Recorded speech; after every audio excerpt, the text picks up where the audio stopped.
देखो कल हमने यहाँ तक बात किया था, है ना, आर्टिकल 20 तक। हल्का सा एक बार दो बार देख लेते हैं कल हमने क्या क्या बात किया था। बताइए किस किस आर्टिकल के बारे में बात की थी कल हमने?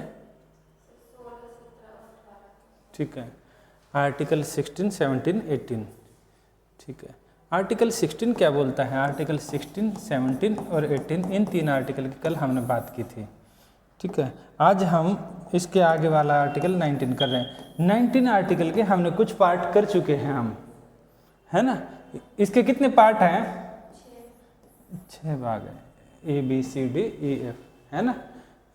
इसके बाद आज हम बात करेंगे 20 की। ठीक है, ये किससे रिलेटेड है, कुछ बताएंगे? हाँ बिल्कुल, इक्वलिटी इन अपॉर्चुनिटी। आर्टिकल 17 किससे है? बिल्कुल, अनटचेबिलिटी, अस्पृश्यता। ठीक है, आर्टिकल 18 बिल्कुल, राजाओं के टाइटल हटा दिए गए, उनके मुकुट छीन लिए गए, है ना, उनके नाम के सामने। आर्टिकल 19 बिल्कुल, देश इसी के आधार पर आज़ाद हुआ था, याद रखिएगा। जितने भी धरने प्रदर्शन जो भी चीज़ आप देखते हैं सारे के सारे आर्टिकल 19 से रिलेटेड होते हैं। ठीक है, ये हैं आपके। फिर ये तो थे आपके जो पहले वाला भाग था इक्वलिटी वाले, इक्वलिटी यानी समता से रिलेटेड। अब ये आगे वाले किससे रिलेटेड हैं? फ्रीडम, फ्रीडम यानी कि स्वतंत्रता। इसमें कितने आर्टिकल थे इक्वलिटी वाले में?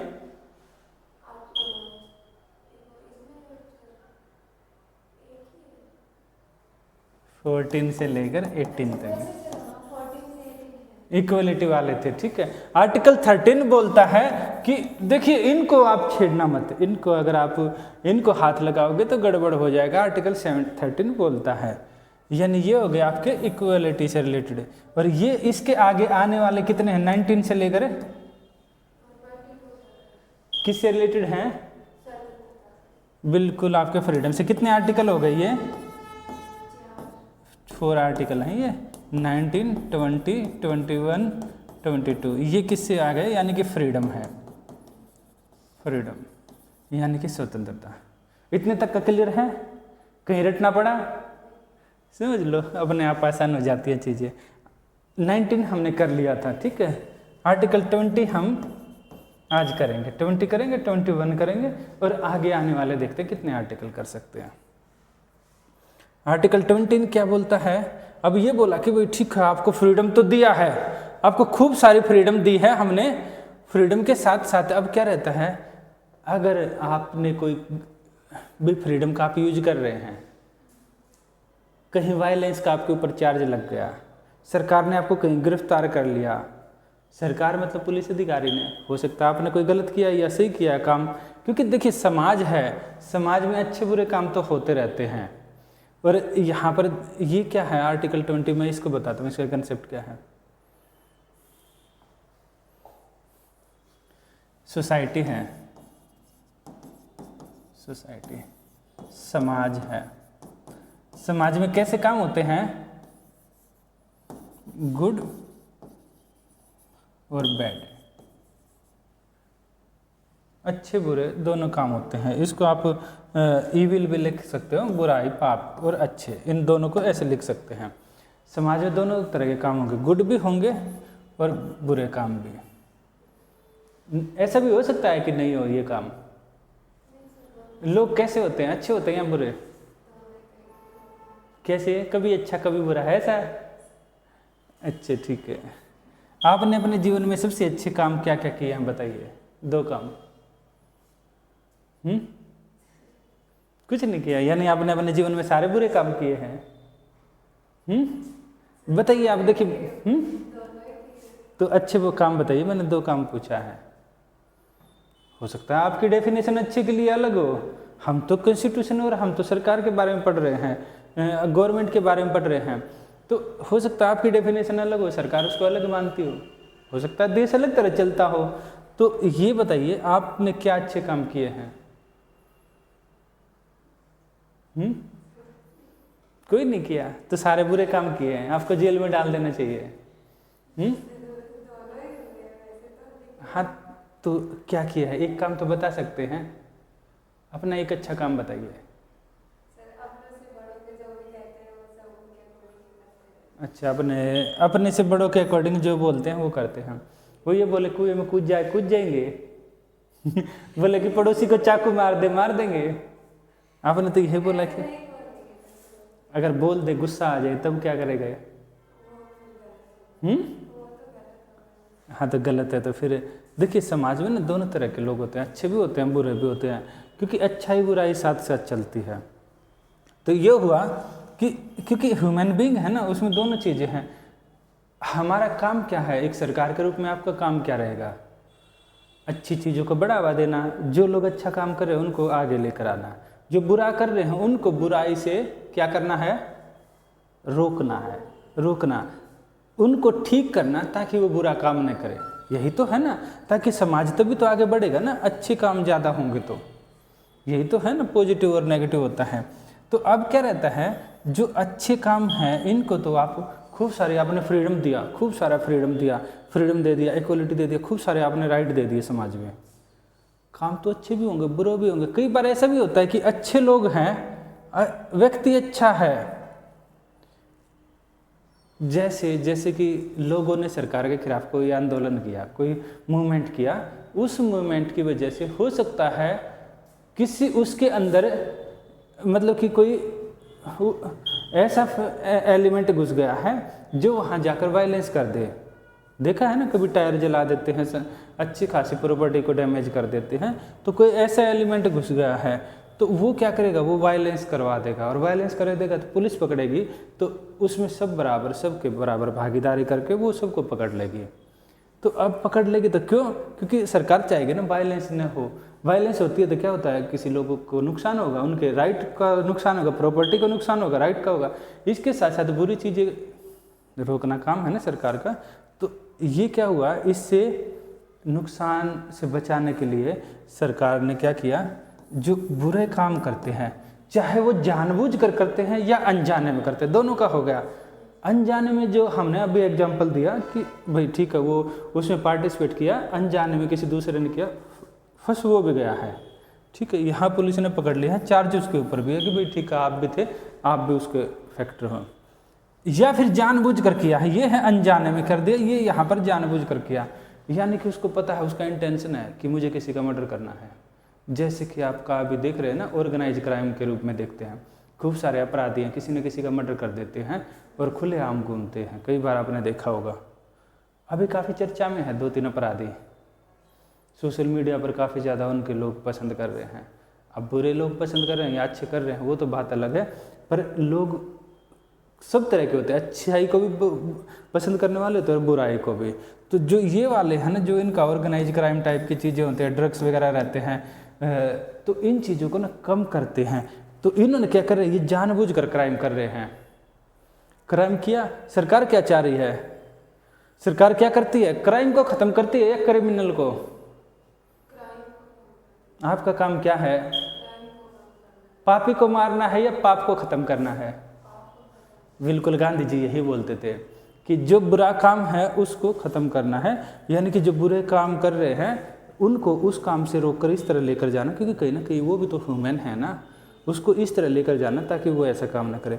अब इनको ठीक करने के लिए क्या किया गया है, इनके लिए तो सरकार ने खूब सारी चीज़ें की गई। भाई अच्छा काम कर रहे हैं तो पेपर दोगे, पेपर देकर पास हो जाओगे, आप अधिकारी बन जाओगे।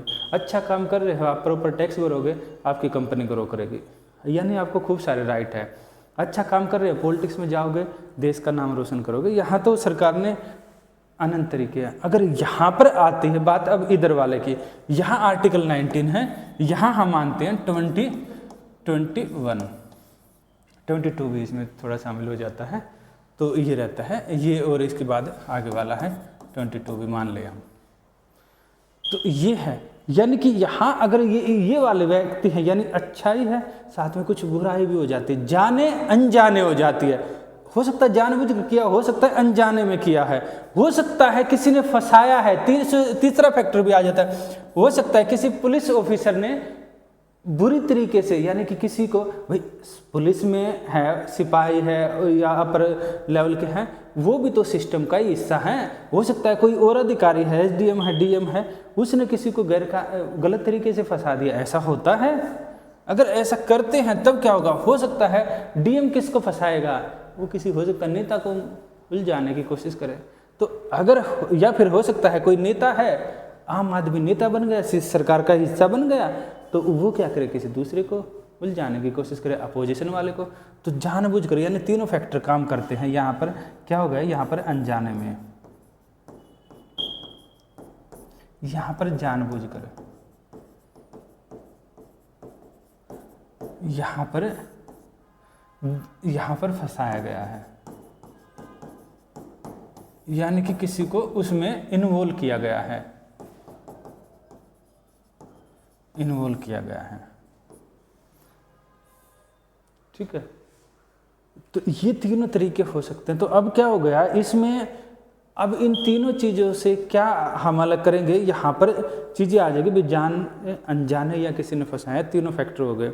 तो अब यहाँ इन चीज़ों से बचा कैसे जाए, यानी इससे बचा कैसे जाए।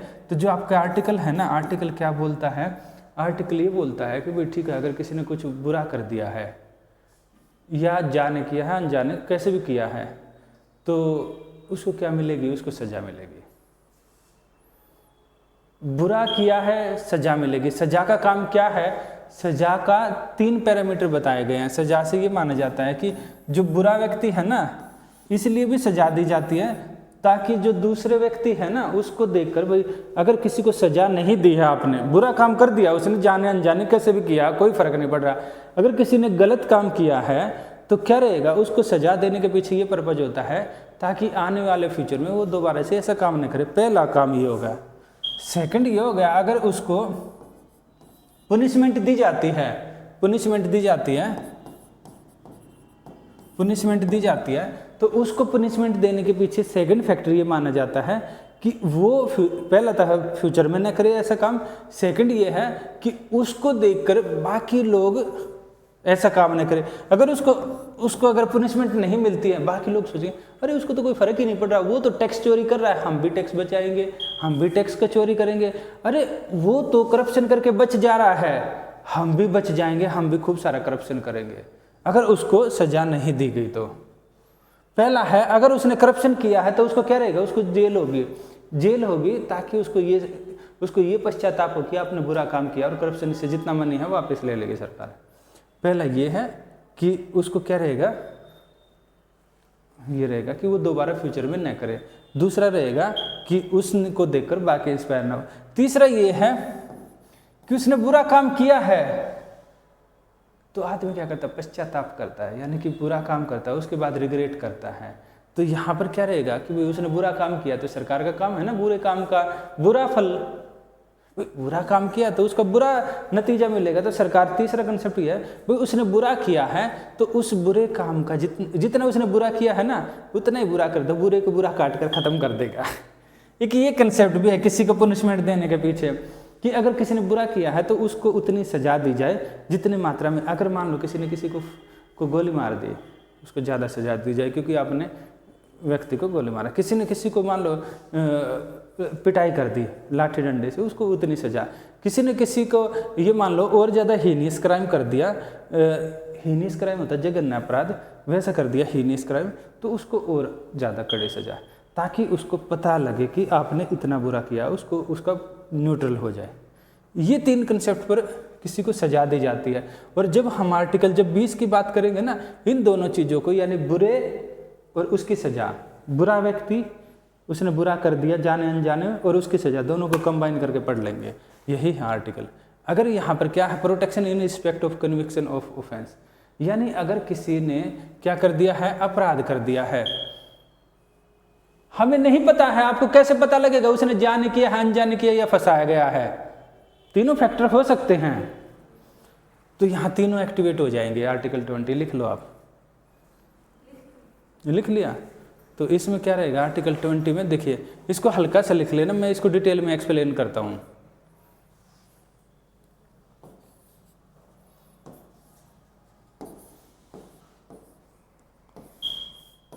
ये तीनों लिख लेना आप।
हो गया।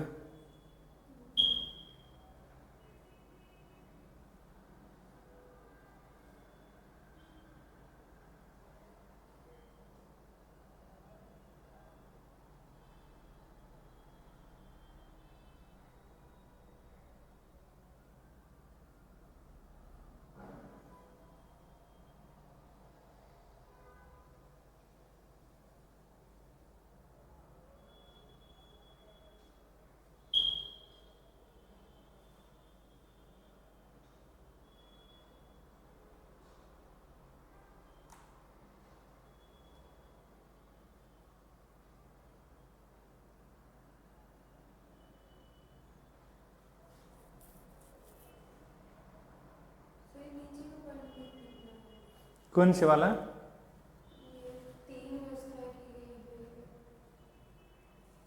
थर्ड वाला?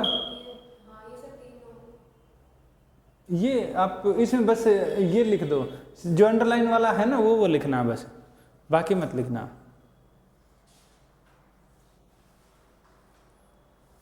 ये आपके बुक्स में होगा, आप इसको अंडरलाइन वाला लिख।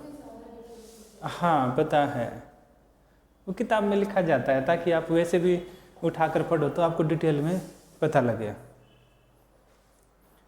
कई बार ऐसा होता है ना, स्टूडेंट खुद मान लो जाने अनजाने, जैसे आपके साथी हैं वो नहीं आ रहे हैं तो क्लास नहीं कर पाए, किताब पढ़े तो उसको डिटेल में मिले। यहाँ उसी डिटेल को करंट से लिंक करके काफ़ी मतलब अलग तरीके से समझाया जाता है ताकि वो डिटेल भी एकदम अच्छे से समझ में आ जाए।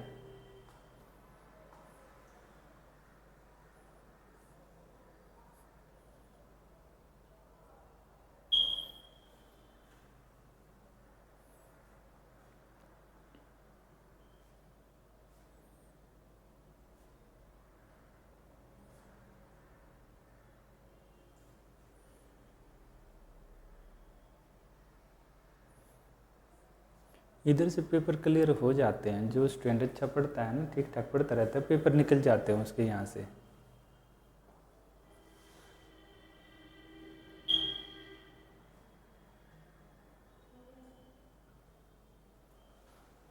हो गया, ठीक है। देखिए ये बोल क्या रहा है, ये वही बातें बोल रहा है जो हम बोल रहे थे अभी तक। इसने क्या बोला है, इसने ये बताया है, इस आर्टिकल में क्या दिया है, इसने दिया है कि कौन हो सकता है प्रोटेक्शन देता है, कैसी, आर्बिट्रेरी एंड एक्सेसिव पनिशमेंट से। आर्बिट्रेरी मन मर्जी का आपने काम करने लगे, सरकार ने कोई कानून बना दिया, मन मर्जी का बना दिया, अपनी इच्छा के अनुसार आर्बिट्रेरी कानून बनाया। कानून बनाकर क्या किया, भाई आज सरकार में नहीं है आप, आज सरकार में नहीं है, कल को आप अधिकारी बन जाएंगे। आपका पड़ोसी है, सरकार में नहीं है, कल को वो नेता बन जाएगा। सरकार कौन, आप लोग ही सरकार हो गए। कभी आपके किसी लड़के से या लड़के से लड़ाई हो गई, चलिए आज चुप रहते हैं, कल सरकार बनेंगे तब बताते हैं आपको कायदे से। ऐसा कानून लेकर आए, आपको पता है सबको नुकसान होगा पर उसको ज़्यादा होगा, काफ़ी लोगों को होगा, उसको टारगेट करके आप लेकर आए मन मर्जी का, मन मर्जी का। ऐसा कि जैसे सरकार कोई कानून बना दे कि कुछ का ऐसे कानून बना दे, बताए ना, उसको पर्टिकुलर को नुकसान हो, ऐसा कानून बना दे। इसके अलावा वो कानून हो सकता है किसी इंडिविजुअल के खिलाफ बनाया जाए, हो सकता है किसी कंपनी के खिलाफ हो, बाकी कंपनी तो होंगी उसको ज़्यादा नुकसान होगा। जैसे आपकी ये बताए ना, बजाज है, अमेजन है या फिर फ्लिपकार्ट है, कई सारी कंपनियां हैं, तो हो सकता है उनके खिलाफ। कंपनी को भी एक यूनिट माना जाता है, व्यक्ति के रूप में उसको माना जाता है, उसके खिलाफ। यानी उसको मन मर्जी का सरकार ऐसे कानून बना दे। और एक्सेसिव यानी किसी ने अपनी मन मर्जी से, किसी पुलिस ने वाले ने क्या किया, जबरदस्ती करके किसी के ऊपर लगा दिया। आपने क्या किया, पुलिस वाले ऐसे कैसे मेरी गाड़ी रोक देंगे, करते हैं पुलिस वाले। अच्छा हमें कानून सिखा रहा है, आपने कुछ नहीं दिया है, चलिए आइए, रोक दिया पकड़ के।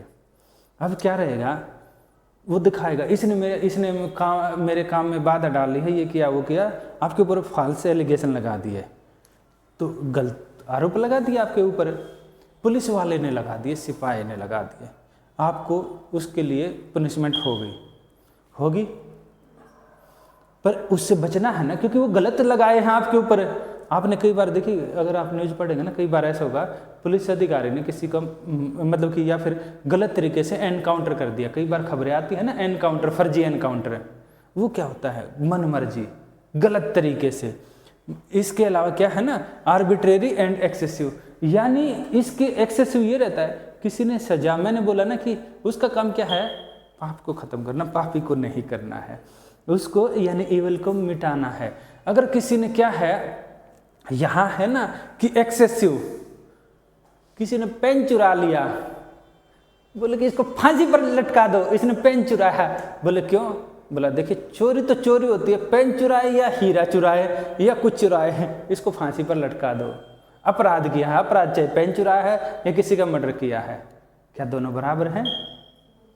क्यों, चोरी तो चोरी होती है। अच्छा ठीक है, पेन चुराना क्यों, इतना बड़ा अपराध नहीं होता। आप कहीं, आपके पास, आप सरकार के फाइनेंस मिनिस्ट्री में बैठे हो, वित्त मंत्रालय में, वहाँ कई लाख करोड़ का बजट होता है, तकरीबन 47-48 लाख करोड़ का देश का बजट है। आप बोलोगे अरे इतने लाख करोड़ का बजट है, पेन जैसे छोटे से साइज का हम अपने लिए रख लेते हैं 5-10 करोड़, क्या फ़र्क पड़ता है 10 करोड़ में, 47 लाख करोड़ में 10 करोड़ क्या, चुटका सा पेन से भी छोटा है। ऐसे ही तो है, नहीं है? तो फिर पेन चुराना कैसे ठीक हो गया? ठीक है, तो आपको 10 करोड़ के लिए आपको फांसी की सज़ा नहीं मिलनी चाहिए, आपको 10 दिन की जेल होनी चाहिए बस, है ना? अपराध तो अपराध होता है ना भाई, बुरा तो बुरा होता है। अगर बुरा बुरा होता है तो फिर उसके लिए कैसे आपके लिए हो सकता है पेन इतना ही कीमती हो, आपके टोटल बजट का इतना हिस्सा मैटर करता हो जितना पेन चुराना, जितना 47 लाख करोड़ में से 10 करोड़ निकालना हो सकता है। अच्छा, पेन की कीमत क्या होती है? 5 या 10 रुपये। 10 रुपये का नॉर्मली पेन आता है। आपके पास 47 लाख रुपए हैं, कितने रुपए हैं? तो यानी कि उससे कितने बड़े हिस्से का आपके जो 5 रुपए हैं उनका पेन आता है। तो 47 लाख किसी के रुपए हैं, 47 लाख रुपए है, उसमें से उसने 10 रुपये निकाल लिए। 47 लाख करोड़ हटा दो, 10 रुपये निकाल लियो, 10 के पीछे करोड़ लगा दो, तो उतना ही हिस्सा बना या नहीं? उससे तो कम ही बन रहा है। तो फिर दोनों को अलग अलग सजा कैसी? सेम होनी चाहिए ना। 10 करोड़ वालों का क्या माननी चाहिए? 10 दिन की सजा, कितने दिन की? 2 साल की, है ना?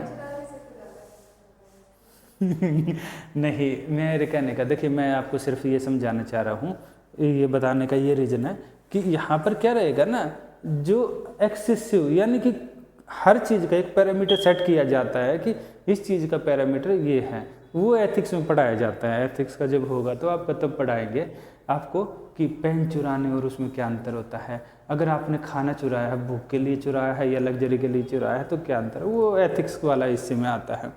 तो ये क्या रहता है, यहाँ पर ये चीज़ें आएंगी कि जो आपने जो पनिशमेंट की है उसके अकॉर्डिंग आपको सजा मिलनी चाहिए। ठीक है, पनिशमेंट उसके अकॉर्डिंग करना चाहिए, मिलना चाहिए जो आपने काम किया, एक्सेसिव नहीं होना चाहिए। ठीक है, ये रहेगा। पेन चुराया तो आपको समझाया जाएगा कि ये गलत है, हो सकता है कुछ और वो किया जाए, तो इस तरह का रहेगा। ठीक है, यहाँ पर क्या है, यहाँ पर रहेगा, उससे ज़्यादा करने पर क्या रहेगा फिर उसका, क्योंकि सुधार का उद्देश्य ही खत्म हो जाएगा, किसी को सुधार करने का उद्देश्य ही खत्म हो जाएगा। जैसे 14 आप देखेंगे जो जुवेनाइल जस्टिस कोर्ट होते हैं उनमें सजा सेम, अगर बच्चा वो अपराध करता है सेम सजा उसको कम होगी, बड़ा करेगा ज़्यादा होगी सेम अपराध के लिए, क्योंकि उसको सुधारना काम होता है। सरकार का काम किसी को क्रिमिनल बनाना नहीं है। इसलिए बोला गया कि मन मर्जी से आप किसी को सजा दोगे वो आपके खिलाफ होगा, क्राइम करेगा। एक्सेसिव दोगे वो तब भी गुस्से में अगर क्राइम करेगा। तो आपका काम है जितनी सजा, जितना काम किया है बुरा उतनी सजा हो और मन मर्जी की ना हो। ठीक है, ये है। जैसे आप देखेंगे इमरजेंसी लगी थी, इमरजेंसी में जेलों में डाल दिया था, सरकार ऐसे काम करती है कई बार। तो यहाँ पर क्या है, इसके अलावा है violence of force at the time of commission, यानी उसको जो अपराध उसने कोई क्राइम किया है, क्राइम के समय जो उस समय नियम कायदे हैं उन्हीं के अनुसार सजा मिलेगी। अगर आपने आज ऑनलाइन आर्टिफिशियल इंटेलिजेंस का यूज किया है, पता है ना, एआई का, आर्टिफिशियल इंटेलिजेंस का यूज करके आपने कोई आज क्राइम किया है, या फिर मान लो आपकी कंपनी ने, फिलहाल एक ये केस आया है, आप देखेंगे हाल फिलहाल का केस है कि एक एआई कंपनी है, एआई कंपनी ने एक कंपनी है वो एआई सॉफ्टवेयर बनाती है, आर्टिफिशियल इंटेलिजेंस सॉफ्टवेयर बनाती है। उस सॉफ्टवेयर ने किसी को कमांड दी कि आप मर जाओ। किसी ने पूछा होगा मैं दुखी हूं, तो उसने कमांड दी कि ठीक है आप मर जाओ। या फिर एक हाल फिलहाल एक मर्डर का केस भी आया है अमेरिका में, उसमें यह है कि उसका मर्डर इसलिए हो गया एआई की वजह से, किसी बच्चे ने खुद को मार लिया एआई की वजह से। वो क्या करता था, एक आर्टिफिशियल इंटेलिजेंस, ये चैटबॉट होते हैं, जैसे आर्टिफिशियल इंटेलिजेंस जो मशीन है ना, जैसे आप कंप्यूटर में आप पढ़ते हो तो आपको कुछ लिखना आता है, चैट जीपीटी का नाम सुना है? अच्छा, नहीं यूज किया। देखिए आर्टिफिशियल इंटेलिजेंस अभी और आने वाला फ्यूचर है हमारा, याद रखना। उसमें है कृत्रिम बुद्धिमत्ता। जैसे आप सोच रहे हैं ऐसी मशीनें सोच के आप कभी किसी साइट पर जाएंगे, कुछ हेल्प के लिए कुछ लिखेंगे तो आपके पास कई सारे मैसेज आएंगे, वो आर्टिफिशियल इंटेलिजेंस से आते हैं। तो हाल फिलहाल क्या किया, अमेरिका की एक कंपनी है वो आर्टिफिशियल इंटेलिजेंस सॉफ्टवेयर बनाती है। उस सॉफ्टवेयर से एक लड़का बात कर रहा था, उसको लगा कि कोई लड़की है उससे बात कर रहा है। तो लास्ट में जाते जाते क्या हुआ, काफ़ी समय बीत गया, 6-7 महीने हो गए, तो उसने उसको इस तरह की बात कमांड दी और ऐसे बात करने लगा, तो उसको क्या हुआ, लड़के ने सुसाइड कर लिया। तो ये ठीक है या गलत है? यहाँ पर ये है कि मान लो अमेरिका में इस तरह का अभी कोई कानून नहीं बना है, इंडिया में भी मान लो वो कंपनी इंडिया में काम कर रही होती, कंपनी ने काम किया है, अभी तो ये है ना कि कोई अपराध करेगा उसको सजा मिलेगी। अगर आर्टिफिशियल इंटेलिजेंस वाली कंपनी का कोई सॉफ्टवेयर अपराध करेगा, अब सजा किसको मिलेगी? कंपनी को मिलेगी या उस सॉफ्टवेयर को मिलेगी? किसको मिलेगी? कानून ही नहीं है तो अब क्या करेगा? अब वो बच जाएगा। अगर कानून नहीं है, अगर कोई धाराएं हैं, आर्टिकल जैसे क्राइम के कोई आर्टिकल हैं तो वहां फंस सकता है, नहीं तो वो बच जाएगा व्यक्ति। सेम केस लगा लो, सरकार ने एक ऐसा कानून बना दिया कि अगर किसी कंपनी का कोई सॉफ्टवेयर की वजह से किसी व्यक्ति का डेथ होता है तो क्या रहेगा, उस कंपनी के ऊपर लायबिलिटी होगी, कंपनी का मालिक पकड़ा जाएगा। तो कंपनी के क्योंकि अपराध आपने नहीं किया, तो आपने जो मशीन बनाई उस मशीन ने किया है, जिम्मेदार आप हैं, तो क्या होगा, आपको अपराधी माना जाएगा। इसमें यह भी हो सकता है वो बोले कि मैं मशीन का क्या करूं, मशीन का तो यूज करने के ऊपर होता है। अब मैंने तो बंदूक बना के दे दी, बंदूक आपने सामने वाले को मारी या खुद को मारी या फिर आपने कहीं और चलाई, तो वो तो पैरामीटर अलग होगा, वो अपना बताया ना, वो अलग चलता है, वो एथिक्स वाले उसी में आता है, लॉ वाले एरिया में आएगा।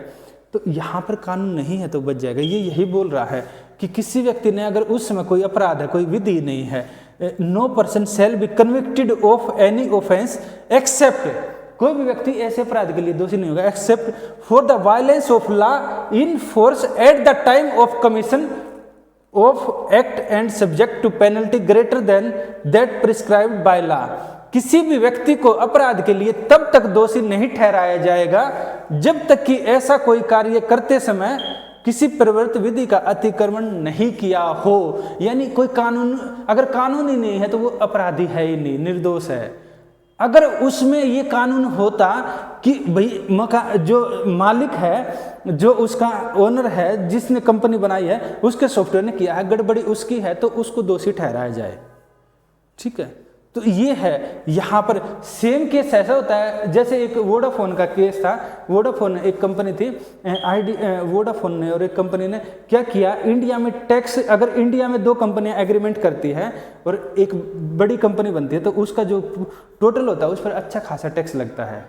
उन कंपनियों ने क्या किया, टैक्स से बचने के लिए, कई हजार करोड़ का टैक्स लगता है, उससे बचने के लिए क्या किया, जाकर सिंगापुर में जाकर आपस में मीटिंग की और बोले कि हमने यहाँ एग्रीमेंट किया है, इंडिया में टैक्स नहीं लगा। सरकार ने, वो बात है कि रिट्रोग्रेसिव टैक्स लगाया। सरकार ने क्या किया, क्राइम जैसे किसी ने उस तरह का क्राइम किया है कि चोरी वगैरह इस तरह का रहता है, इस तरह के क्राइम में रिट्रोग्रेसिव नहीं होता, उसको होता है पीछे जाकर कानून बनाना। सरकार ने क्या किया, सरकार ने कानून बनाया कि इंडिया या इंडिया के बाहर, पहले था कि इंडिया के अंदर कोई एग्रीमेंट करेंगे, इंडिया में काम करने वाली कंपनी, तो उन पर यह टैक्स देना होगा। सरकार ने कानून बनाया कि जो डेट थी, मान लो आज डेट है नवंबर है, आज 27 नवंबर है, 27 नवंबर 2024, आज किसी कंपनी ने कोई इस तरह का एग्रीमेंट कर रही है, आज कानून नहीं है, सरकार को पता लगता अच्छा हमसे टैक्स से बच रही है, क्योंकि टैक्स का पैसा सरकार अपने पास लेगी तो लोगों को वही खर्च करेगी। सरकार क्या करेगी, रोड बनाएगी, सड़कें बनाएगी, यही तो करेगी, रोड बनाएगी, मेडिकल बनाएगी, यही तो चीज़ करेगी। यहाँ क्या है, यहाँ पर ये हुआ, अच्छा हमसे टैक्स से बच रहे हो, 6 महीने बाद पार्लियामेंट की बैठक हुई, बोले ठीक है हम कानून बनाते हैं। इंडिया या इंडिया के बाहर कोई भी व्यक्ति अगर कोई भी ऐसा एग्रीमेंट करता है, 1 जनवरी 2024 से ये कानून लागू होता है और 2025 के जून में बना है कानून। बोले कि 1 जनवरी 2024 से के बाद किसी ने भी इस तरह का काम किया तो उसको टैक्स भरना होगा, चाहे कहीं किया है। इसको बोला जाता है रिट्रोग्रेसिव, यानी कि कानून पुराने समय में जाकर लागू करना। यहाँ क्या है, यहाँ पर यह है कि अतिक्रमण नहीं किया, कानून उस समय नहीं था, बच गए, पर उन्होंने बनाया। पर ऐसे केस में जैसे इस तरह के केस होंगे ना जो अपराध वाले, जैसे मैंने बताया ये आगे पढ़ेंगे, 2 तरह के केस होते हैं, सिविल और दूसरे वाले। तो जो ये क्रिमिनल होंगे ना इनमें ऐसा नहीं होता है आपका, यानी जो अगर कोई कानून का वायलेशन किया तभी आपको सज़ा मिलेगी, नहीं तो नहीं है, ये रहता है। इसलिए अपराधी कई बार बच भी जाते हैं। क्लियर है ना इतना। अगला है कि क्या है, एक अपराध किया किसी व्यक्ति ने, no person shall be prosecuted and punished for same offence more than once. किसी व्यक्ति ने क्या किया, चोरी की, यूपी में, एमपी में, राजस्थान में, छत्तीसगढ़ में, बिहार में और इसके अलावा तेलंगाना में जाकर चोरी कर ली। तेलंगाना में से नीचे आएगा, मान लो चोरी कर ली, अलग अलग स्टेट में जाकर चोरी की। क्या करेगी सरकार, उस सबके कोर्ट करेगा, सबके जितने मामले हैं इकट्ठे सुनवाई होगी, इकट्ठे सुनवाई होगी, उसकी सज़ा मिलेगी टोटल मिलाकर 20 साल की। तो 20 साल की सज़ा मिली, मान लो टोटल मिलाकर चोरी किया और बाकी अपराध किया, तो उसमें से क्या रहेगा, जो छोटे अपराध है ना उनकी सज़ा ये नहीं होगा 20 साल की इसने दी, 20 की इसने दी, 20 की, ऐसा नहीं होगा। टोटल जितनी सज़ा मिलेगी उसमें से जितने दिन वो जेल में रहा वो सज़ा कटती जाएगी। यानी एक व्यक्ति को एक बारी उसको अपराधी ठहराया जाएगा उसके लिए। ये नहीं है किसी भी व्यक्ति को एक ही अपराध के लिए एक से अधिक बार अभियोजित या दंडित नहीं किया जाएगा। यानी कि आपके ऊपर चाहे एमपी में केस है, किसी व्यक्ति ने किया है, चाहे राजस्थान में किया, चाहे कहीं किया है केस, अपराध आपने जहाँ किया है उसके अनुसार ही आपको सज़ा मिलेगी और एक बार मिलेगी। केस चाहे कहीं चल रहा है, सब केस को इकट्ठा सुना। इसके पीछे यही तो कारण है ना भाई, किसी को बेवजह परेशान नहीं करना, बेवजह उसको अपराधी नहीं बनाना। अपराधी है तो सजा देना, ये है। अगला है, no person accused for any offence shall be compelled to witness against himself. यानी आपने अपराध कर दिया, किसी व्यक्ति ने कोई क्राइम कर दिया है, क्राइम करने के बाद पुलिस उसको कोर्ट में जाकर ये नहीं बताना होगा देखिए मैंने क्राइम किया है, मैं निर्दोष हूँ। मैं ये नहीं बोलेगा कि मैंने क्राइम, मतलब वो ये है कि ये नहीं बोलना कि मैंने क्राइम किया है, भाई वो निर्दोष है। वो क्या है, वो कैसा है, उसको अपने अगेंस्ट विटनेस नहीं बनाया जाएगा। अपने अगेंस्ट उसको ये नहीं बोलना है कि भाई मैंने ये क्राइम किया है, नहीं किया है, उसका काम नहीं है, पुलिस का काम है। आप उसको सिद्ध करो। जो इन्वेस्टिगेशन का काम किसका होता है, पुलिस का है, या जो विंग होती हैं जैसे ईडी है या बाकी विंग है उनका काम है, इन्फोर्समेंट डायरेक्टरेट या फिर नारकोटिक डिपार्टमेंट अगर ड्रग्स का है तो उनका काम है ये शो करना कि इस व्यक्ति ने क्राइम किया। एविडेंस इकट्ठा करेंगे, व्यक्ति नहीं करेगा कि देखिए किसी ने एलिगेशन लगाया, पुलिस वाले ने या किसी अधिकारी ने कि आपने अपराध कर दिया, तो व्यक्ति को ये सफाई नहीं देनी देखिए उस समय मैं यहाँ था, वहाँ था, ये था, वो था। नहीं, वो उस अधिकारी की जिम्मेदारी है कि वो ये बताए कि देखिए इसने अपराध किया था, इस समय इसके जूते यहाँ मिले हैं, इस समय कपड़े मिले हैं, इतने कैमरों में ये दिखाई दिया है, आवाज़ पर जो बात किया आवाज़ इसकी है, ये एविडेंस मिले हैं। ये काम किसका है, ये काम है गवर्नमेंट का या उस मशीनरी का जो ये काम कर रही है, व्यक्ति का नहीं है। इसलिए आपने देखा है ना, जब तक नेताजी या किसी को भी सजा नहीं मिलती क्या माने जाते हैं, हम तो निर्दोष हैं। सजा मिलेगी तभी दोषी माना जाएगा, जब तक सजा नहीं मिलेगी वो निर्दोष है। क्योंकि हाँ आरोप लगे हैं उसके ऊपर ये लगा है कि भाई इसने क्राइम किया है, पर तब तक वो निर्दोष है, उसको कन्विक्टेड नहीं माना जाएगा। ये है। इतना क्लियर है, काफ़ी डिटेल में बताया है, क्लियर हो गया। कुछ लिखना है तो लिख सकते हैं, कोई एग्जाम्पल वगैरह AI का या बाकी कुछ लिखना चाहिए हल्का सा लिख लो। मैंने कई एग्जाम्पल आपको बताए हैं, किताबों में नहीं मिलेंगे। शायद ये परसों की खबर है, AI वाली, परसों या 4-5 दिन पहले की खबर है। आप पेपर पढ़ा करो, जब आपका पूरा सिलेबस हो जाएगा ना, आपको पेपर अलग तरह से देखने का नज़रिया डेवलप हो जाएगा। अगला है protection of life and personal liberty. इसमें है मन मर्जी के भाई सजा नहीं देंगे। भाई किसी ने बुरा काम कर दिया या कुछ भी किया, जाने अनजाने कैसे भी किया, उसको पहली बात है अगर उसको फंसाया जा रहा है तो उसको बचाने का, क्योंकि उसको खुद उसको प्रूव नहीं करना है ना। फंसाया जा रहा है तो उसका काम है, वो मिनट में दिखा देगा, नहीं नहीं देखिए मेरी तो टिकट वहाँ की है, मैं तो किसी फंक्शन में था, ये तो फालतू का फंसा रहा है। इसलिए ना काफ़ी लोग बच भी जाते हैं, बुरे व्यक्ति भी बच जाते हैं इसका फ़ायदा उठाकर। तो 20 है, फिर आर्टिकल है 21, protection of life and personal liberty. भाई जो लाइफ है और पर्सनल लिबर्टी, संसार में सबसे बड़ा है जीवन, जीवन है व्यक्ति का। तो जब सबसे ऊपर माना जाता है तो पहली बात है वो लिबर्टी वाला हमने पिछले में देखा है। इसमें क्या है, उसकी लाइफ को कोई थ्रेट ना हो। व्यक्ति की लाइफ को थ्रेट होगा तो करेगा क्या, तो ये उसी में है, protection of life and personal liberty, प्राण एवं दैहिक स्वतंत्रता, आर्टिकल 21।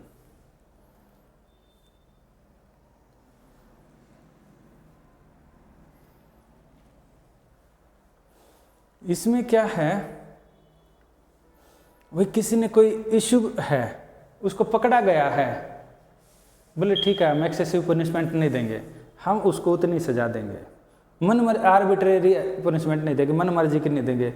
क्राइम किया है उस समय कोई लॉ है तभी हम उसको पकड़ेंगे, सारी चीज़ें उसने किया, क्राइम है तभी पकड़ेंगे। इसके अलावा उसने और क्या किया है, इसके अलावा ये है कि उसको हम चार्ज शो करेंगे कि भाई इसने क्राइम किया है, इतने तक का ठीक है। अब क्या बात आती है, पकड़ लिया, आप किसी को पकड़ने जाते हैं, लेकिन ठीक है कानून के अनुसार ही काम करते हैं। किसी को क्या किया, पकड़ा, गले में बेड़ियाँ डाल दी, हाथों में बेड़ियाँ डाल दी, पैरों में बेड़ियाँ डाल दी, अब बोले चलो हमारे साथ, अगले का तो जुलूस निकल गया, हो गया ना, कॉलर पकड़ के चलो हमारे साथ।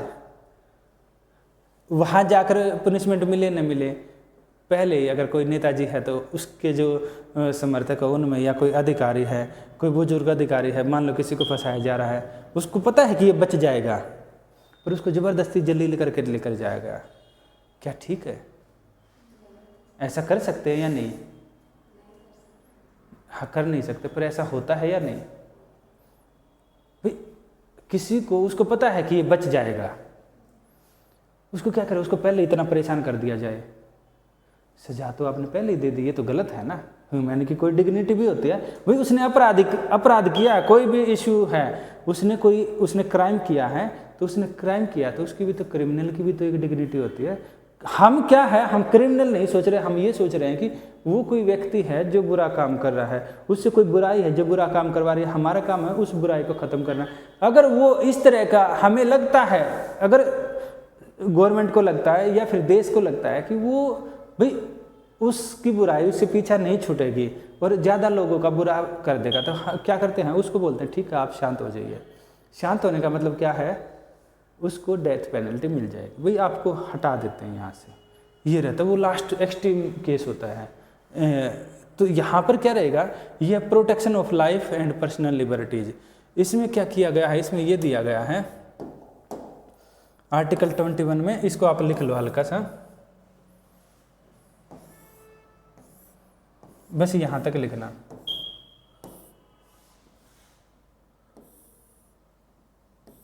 Procedure stabilise by law.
अब कि ये 4 पेपर ना इंटरलिंक होते हैं, जैसे पॉलिटी के साथ फिलोसफिकल बातें तो आ ही रही हैं, आप इसको हटा ही नहीं सकते। एथिक्स की बातें आती है, एथिक्स, और पॉलिटी है तो आई आर तो उससे जुड़ा होता ही है। ये 2-3 पेपर ना, जैसे पॉलिटी एथिक्स होता है, आई आर तो इसका एक पार्ट ही माना जाता है।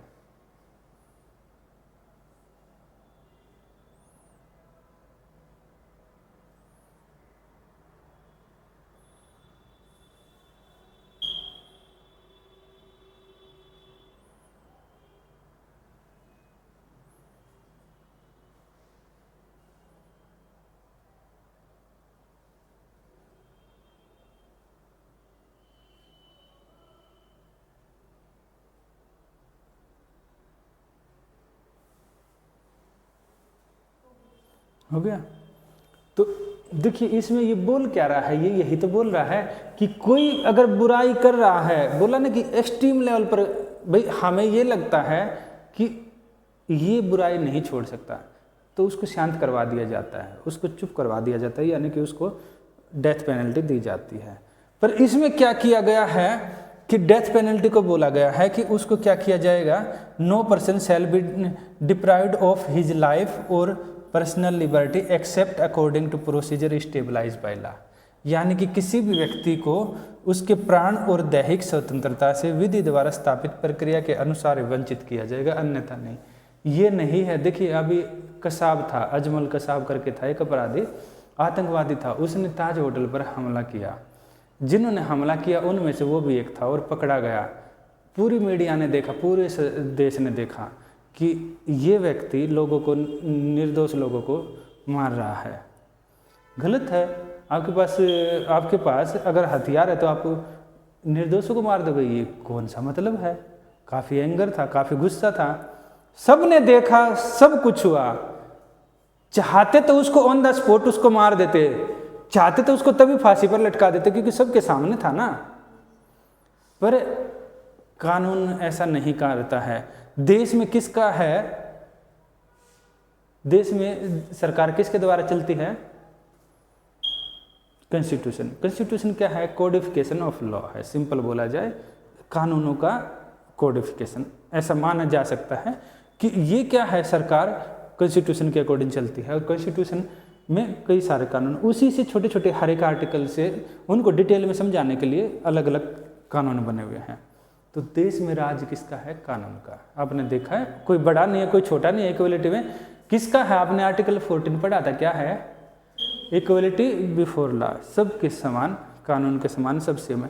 सरकार, देश में कानून है, सबसे ऊपर है, कोई प्रधानमंत्री नहीं है। आपने एग्जाम्पल भी खूब देखे हैं, कोई कार पार्क करेगा तो उसकी कार उठा ली जाएगी, कोई आम आदमी और प्रधानमंत्री सब बराबर है।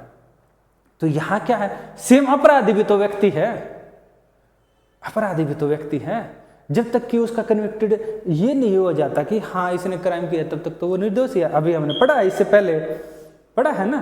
तो अभी क्या है, जब तक हम उसने सबके सामने किया है अपराध, तो जो कानून में दिया है कि अगर कोई अपराध करेगा तो उसके लिए प्रक्रिया होगी, सिद्ध करना होगा। आपने देखा ना, मशीनरी उसको शो करेगी कि भाई इसने अपराध किया है, उसका जो वकील होगा वो उसको बोलेगा नहीं किया है। तो ऐसे करके डिबेट होती है। डिबेट होने के बाद लास्ट में ये निकलता है हाँ पक्का इसने अपराध किया। और अपराध इसने किस लेवल का किया है, जैसे बताया ना, पेन चुराना, 10 करोड़ रुपये चुराना बराबर नहीं है, या बराबर है वो बात अलग है, उसकी हम फिर अलग बात करेंगे। पर नॉर्मली बराबर नहीं माना जाता है। तो ये क्या रहेगा, यहाँ पर उसने जो अपराध किया उसी के अनुपात में उसको सज़ा मिलेगी, उसी के रेशियो में उसको सज़ा मिलेगी। ठीक है, तो जो उसको पनिशमेंट मिलेगी, तो यहाँ क्या है, इसने ज़्यादा हीनियस क्राइम किया था, किसी ने बहुत ज़्यादा जघन्य अपराध बोलते हैं हीनियस क्राइम को, यानी कि निर्दोषों को फालतू में मार रहा है, तो इसको क्या किया जाएगा, इसको डेथ दिया जाएगा, death penalty.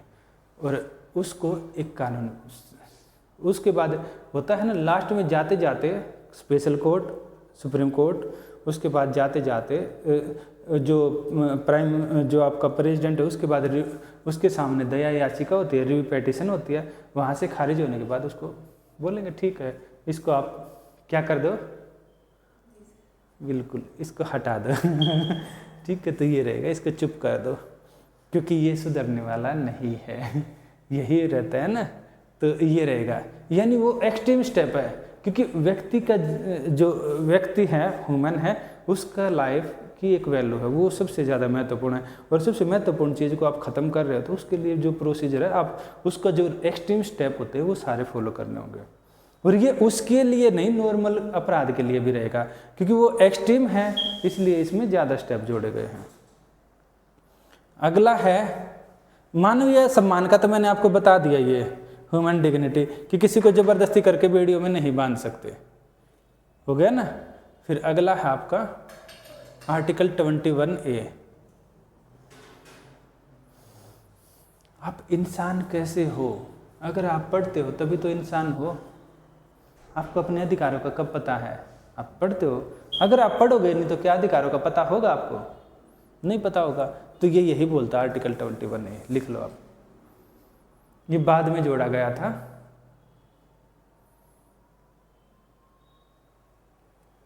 Right to education.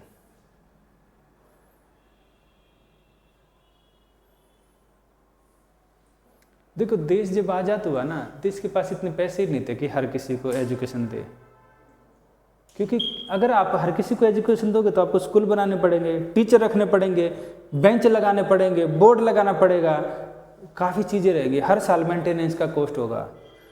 पैसे ही नहीं है तो दोगे कैसे? देगे कैसे? तो तब नहीं होगा। बाद में ये शामिल किया गया, पर सबसे, क्योंकि आपको कैसे पता है क्या सही है क्या गलत है? आपको एजुकेशन ही तो सिखाती है ना क्या सही है क्या गलत है। अब इस क्लास, आज की क्लास से पहले क्या आपको पता था अपराधी को क्या सजा होती है, क्या अपराध होता है? नहीं होता। तो सेम होता है, जो एजुकेशन होता है वही तो इंसान को होता है ना। इसी के लिए नेल्सन मंडेला ने बोला था education is the most powerful weapon of the world, यानी कि जो शिक्षा है संसार का सबसे ताकतवर हथियार है। तो अगर आपको एजुकेशन है तो आप आगे बढ़ जाओगे, संसार में कुछ भी कर लोगे। तो ये यही है आपका आर्टिकल 21A, कि भाई आपका राइट टू एजुकेशन वाला है, इसलिए वो लाइफ वाले में शामिल किया। चाहते तो कहीं और भी लिबर्टी वाले में शामिल कर देते, क्योंकि वो जीवन से जुड़ा है। अगर आपको सही एजुकेशन है तो क्या करोगे? आप हाथ धोकर खाना खाओगे। कोरोना के समय समझ गए, एजुकेशन ही तो सिखाती है। एजुकेशन है तो आप ऑफिसर बन जाओगे, एजुकेशन है तो आप नेता बन जाओगे, कुछ भी बन सकते हो, कुछ भी कर सकते हो। तो एजुकेशन वाला इसलिए लाइफ से जुड़ा हुआ है, यहाँ शामिल किया गया। तो ये देख लिख लो इसको, बस इसका ये पार्ट लिख लेना आप। आर्टिकल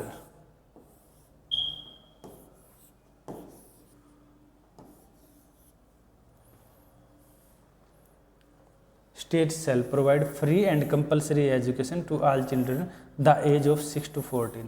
ये क्या करता है? 6 से 14 साल के बच्चों को मुफ्त शिक्षा प्रोवाइड करता है।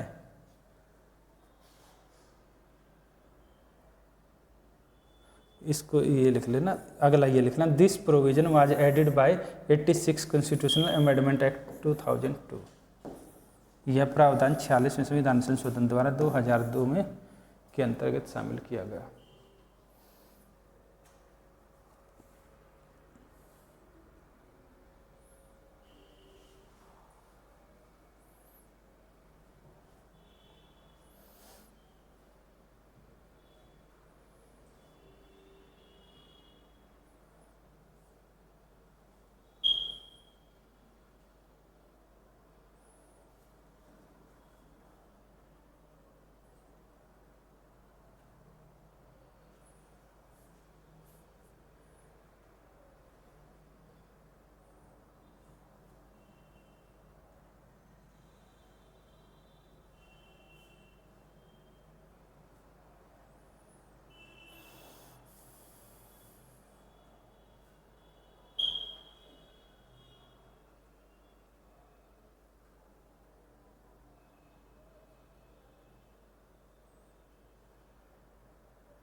हो गया, ये भी कर लिया, ठीक है।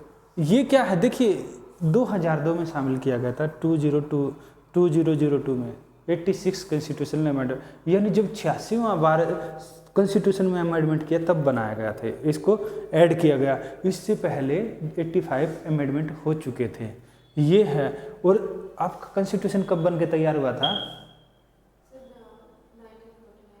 बिल्कुल। कल कौन सा दिन था? बिल्कुल, कॉन्स्टिट्यूशनल डे था। तो कल के ही दिन आपका संविधान बन के तैयार हुआ था 1949 में। ठीक है, तो ये है, इसलिए इसको यहाँ शामिल किया गया। ठीक है, अब क्या है आर्टिकल 22। आर्टिकल 22 क्या बोलता है? Protection against arrest and detention एवं गिरफ्तारी से संरक्षण। Article 22 protection against arrest and detention.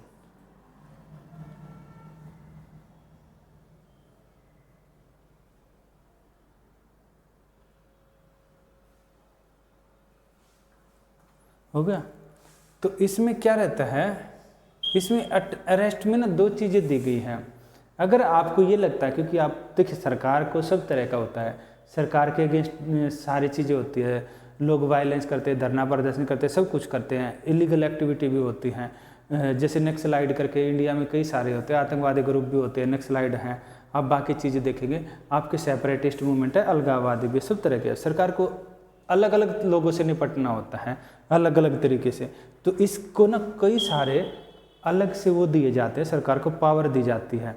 तो ये उनमें से एक पावर दी गई है, कॉन्स्टिट्यूशन में ये चीज़ें लिखी गई हैं। तो ये क्या? Protection against arrest and detention. इसमें यह लिखा गया है, अगर कोई व्यक्ति अगर गिरफ्तार हो जाता है तो इसमें दो केस दिए गए हैं। एक ये है किसी ने कोई काम कर दिया है, यानी किसी ने मर्डर कर दिया है। तो जैसे आप देखेंगे ना, अगर कानपुर का देखेंगे 1-2 साल पहले, एक विकास दुबे करके था, सुना है? उसने पुलिस वालों को मार दिया था। तो क्या हुआ? उसने क्राइम कर दिया, तो उसको क्या पकड़ा गया? उसको एमपी से पकड़ा गया था। एमपी से पकड़ के उसको वहाँ के, देखिए ये क्या रहता है, इसमें ये दिया गया है कि 24 आवर के अंदर उसको सामने प्रस्तुत करना होता है जज के। अगर आपने किसी ने कोई क्राइम कर दिया है तो वो क्राइम करके जब वो कहीं भी भाग जाता है, पकड़ा जाता है, तो 24 घंटे के अंदर आपको वहाँ पर उसको पेश करना होगा जज के, कोई भी लोकल जज होगा जहाँ भी। अगर इसमें दोनों तरह के केस होते हैं, क्रिमिनल को भी आप पेश करेंगे, निर्दोष को भी। हो सकता है आपने किसी को इलीगली अरेस्ट कर दिया है, पुलिस वाले करते हैं, कई बार होता है, ऐसी खबरें आती हैं, तब भी 24 घंटे के अंदर। नहीं तो उसके घर वाले उसको ये दिखा सकते हैं कि भाई ये लापता है, और उसका केस वो केस कर सकते हैं। अगर पता लगता है कि पुलिस वाले ने गिरफ्तार किया है, हो सकता है उन्होंने एनकाउंटर कर दिया है, हो सकता है उन्होंने मार पिटाई की है, जज के सामने जाएगा तो वो बता देगा कि ये किया है मेरे साथ। इसलिए उस चीज़ से बचाने के लिए यहाँ पर क्या किया गया है, वहाँ पर आपको पेश करना होगा। पहली चीज़ ये है।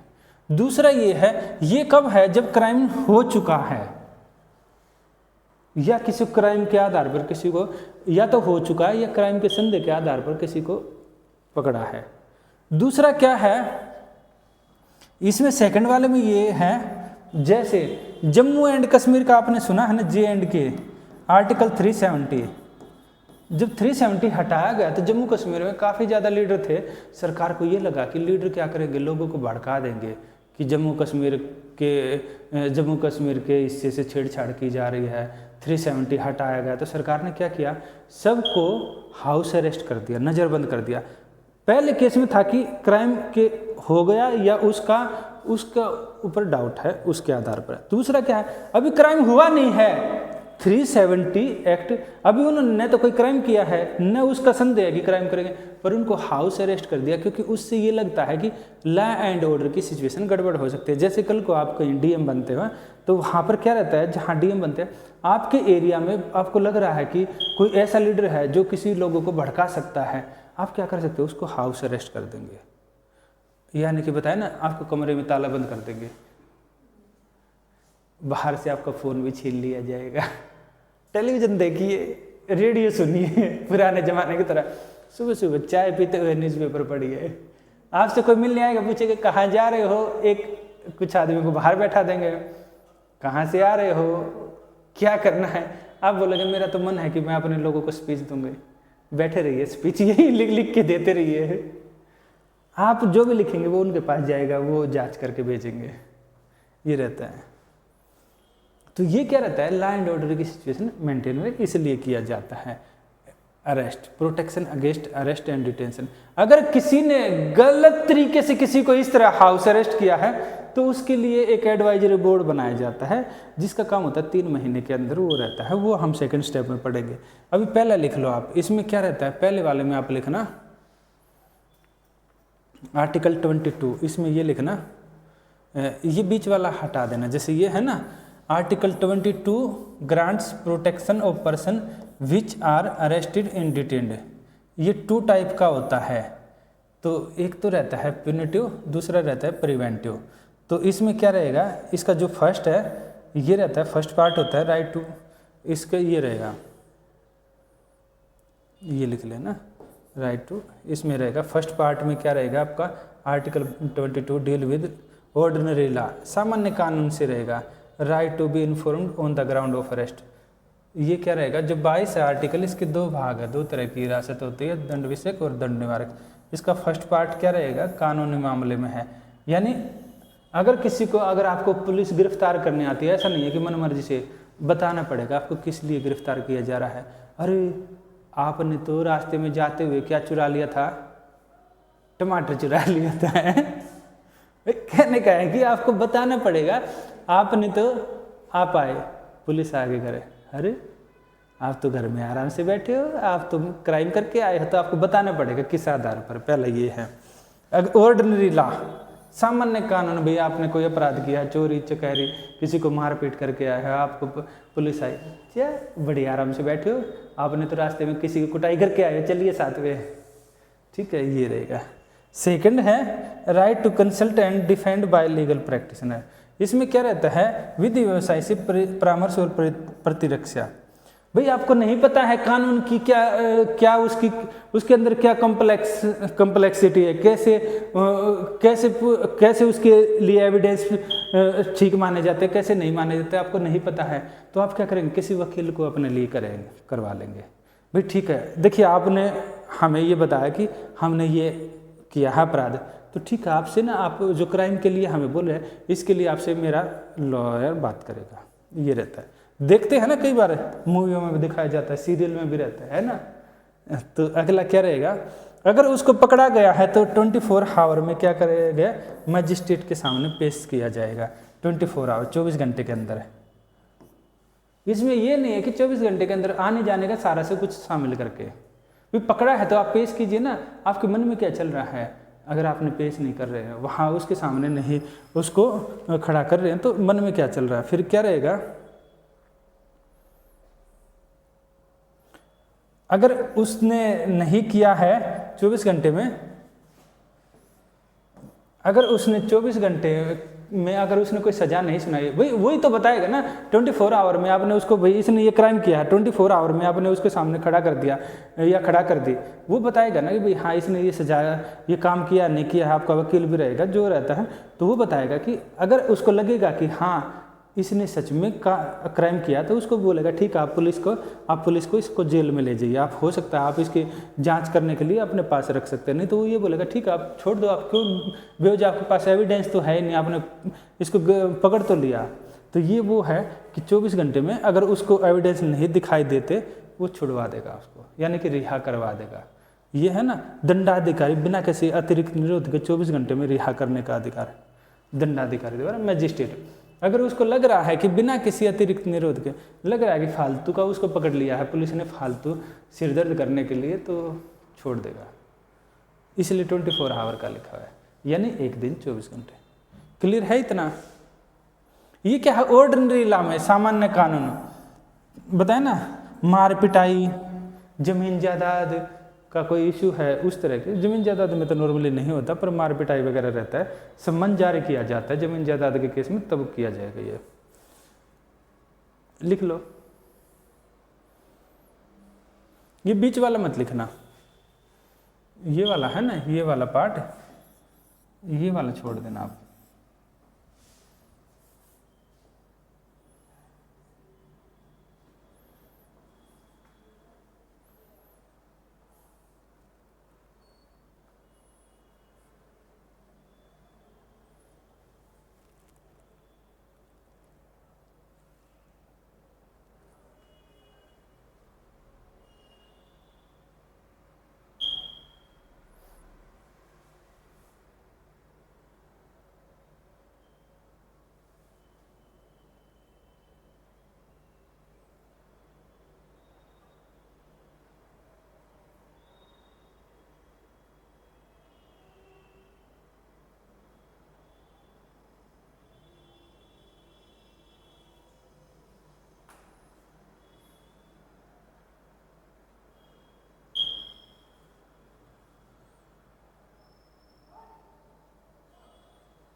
जब मैं किसी का नाम लिख बोलूँ ना तो आप लिख लिया करो।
अगला लिखो आप इसमें। इसका सेकंड पार्ट क्या बोलता है, ये वही है जो बताया कि भाई किसी को हाउस अरेस्ट कर दिया जाए तो उसमें क्या रहेगा। इसमें ये दिया है आपका, एक बोर्ड बनाया जाएगा। The detention of a person can not be exceeded 3 months unless the advisory board report sufficient cause for extended detention.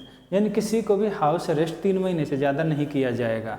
अगर उससे ज़्यादा करना है तो एक बोर्ड बनाया जाएगा, एडवाइजरी बोर्ड, जो सलाहकार बोर्ड।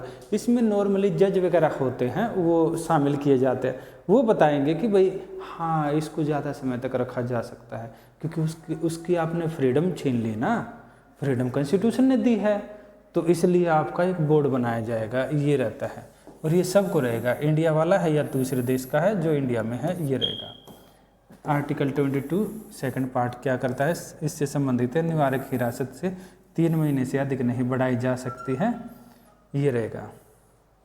ये सेम चीज़ वही है कि उसका कोज उससे बताना पड़ेगा, भाई क्यों उसको डिटेंशन किया है, निरोध का आधार बताना पड़ेगा। अगर उसको अरेस्ट किया तो उसके अगेंस्ट वो अपना जो प्रतिवेदन दे सकता है, उसके अगेंस्ट अपील दे सकता है, उसके अगेंस्ट अपने ये कर सकता है, affordable an opportunity to make representation against detention, कि वो बोल सकता है कि भाई गलत कर रहा है, उसके अगेंस्ट प्रतिवेदन दे सकता है। ये है, तो सेम चीज़ें ये दोनों तो पहले वाले में भी सेम थी। वही उसको ग्राउंड बताना पड़ेगा, उसके खिलाफ अपनी अपील कर सकता है, सिंपल बोला जाए, दोनों सेम है।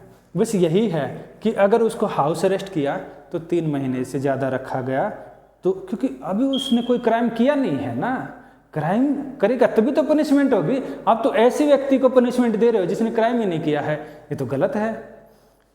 पर इसको पनिशमेंट इस आधार पर दी जाती है, हाउस अरेस्ट इस आधार पर किया जाता है कि भाई संभावना है कुछ गड़बड़ हो जाए ना, एक आशंका है, संभावना नहीं, एक आशंका है, एक